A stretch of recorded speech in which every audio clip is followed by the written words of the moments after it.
Well, good afternoon, everybody. My name is Ken Frank. I am the owner and pitmaster of Hillbilly's Homestead Barbecue and Catering. Some of you know me as Hillbilly. That is my actual nickname. Um, been asked a couple different times, how did you get started? What made you choose barbecue? Um, and the truthful answer is it kind of chose me. Wasn't looking to get into it. Really didn't have a desire to get into it. If you live in Springfield, Missouri, you know you can't throw a rock and not hit a barbecue joint. Just kind of what it is. Um, but here I am, and I've got a slowly successful barbecue catering company.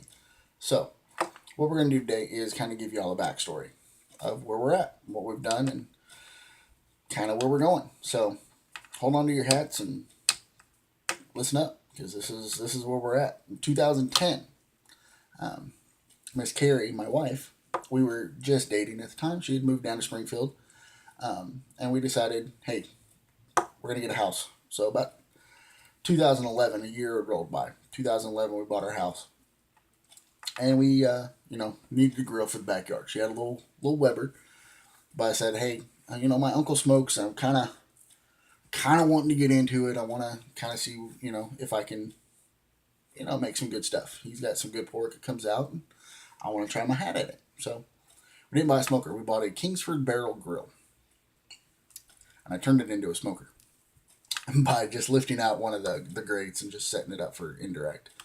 And that's literally what I smoked on forever for the first 3 years that we were there. That's all I did in the backyard, just cooking, having fun, um, learning the tricks. He's really the one that really got me started smoking because he had a smoker. Matter of fact, he did my first wedding, cooked all the meat and the stuff for it, and then we just kind of took it from there.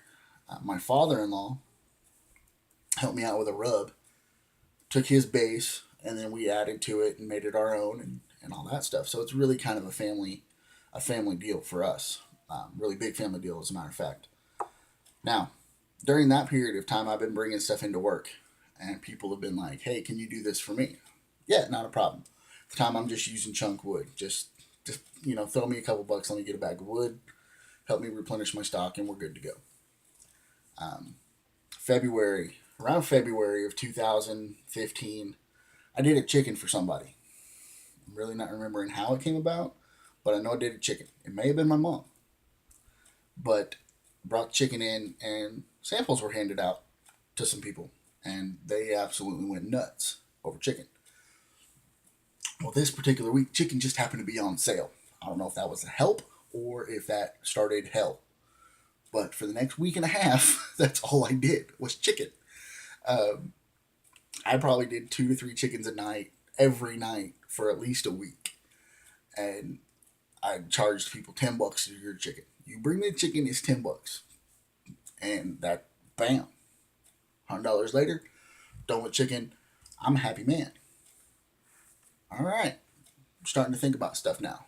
Can People are starting to really like my food? Let's do let's just throw this out there. You bring it to me, I'll smoke it. I'm gonna charge you X amount to do it. So that's the way we rolled for a little while, um, for over a year, as a matter of fact. That's how we rolled. And then in that time, I started building a new pit because that really got me busy, and my little bitty grill wasn't going to cut it anymore. So I was planning on building a new pit anyway because I wanted a bigger smoker for the backyard because we were starting to do stuff for people now. Friends were coming over. Hey, can you smoke this for me? All right, I can do that. So I have a tank. I'm starting to build a new smoker. On the middle of all that crap, everything explodes. Started, people coming in wanting different food, chickens, pork butts, whatever. And I looked at my wife. I said, I'm going to take this little deal out back and I'm going to add a firebox to it. So I did. Cut a hole in the side of the thing, welded a firebox to it, and now we have Pee Wee, which is my small smoker. Um, and we smoked on Pee Wee for the rest of the year, the rest of that spring and into the summer. We smoked on Pee Wee. That's all I did. We booked in 2015, that May of 2015, we booked our first wedding. As a matter of fact, one of my friends came to me and said, "Hey, can you smoke? Can you know somebody that can smoke this? Will your uncle do it? Because she knows he smokes." I said, "Well, I don't know about him. I can ask, but I've started smoking for people. You know, maybe I could do it." She goes, "Well, what would you charge me?" $100 over meat cost. So that was the deal. Signed contracts. Bam! I booked my first wedding. That first wedding, we did pulled pork and we did baked beans. Um, so yeah, now we're getting gigs. We're starting to really think about, well, maybe we have something here. People are starting to really like our food. So got the first wedding booked, and I'm sitting there looking at my wife, and I'm going, I've got to get something built. It just so happened that one of the guys at work had a couple big old tanks out back, out in his place. So I looked at him and said, "What would you charge me to take those off your hands?" He goes, "Hey, how about you just come and get them?" So I did, and I instantly built Bertha, which is my big vertical out back. She's 5 foot tall, 3 foot wide. She's got 3 racks and offset firebox. Big old vertical smoker. And now I'm in business. Now I've got a pit that can do some meat. She'll over 200 pounds. Bam, we're set. We're ready to go. We smoked that way for the rest of 2015. It took me a couple weeks to get Bertha lined out and get her fixed. But we just did that. You bring it, you smoke it for the rest of the year. Wasn't nothing big, but every couple months we'd get a few people that said, "Yeah, I want to do this. Yeah, I want to do that." At this point, I'm going, well, this isn't going to turn into nothing. I'm not getting enough takers, man. And we're laying in bed one night, and we had just actually got back from Rockin' Ribs. Wanted to see if we wanted to compete in it and stuff like that. And we tasted all the products, and yeah, we can hang. Truth be told, we can hang. So at this point, we've officially launched as a business, as a catering business. Still just trying to get our footholds. I'm still, maybe it'll work, maybe it won't. Carrie still, maybe it'll work, maybe it won't. But we're laying in bed, and she literally looks at me and goes, "What would you think about doing per pound?" Hadn't thought about it. Hadn't thought about it in the least. I don't have people knocking down my door for food right now. I'm like, well, the only thing I can do is throw it up online and see what people say. So that's what I did.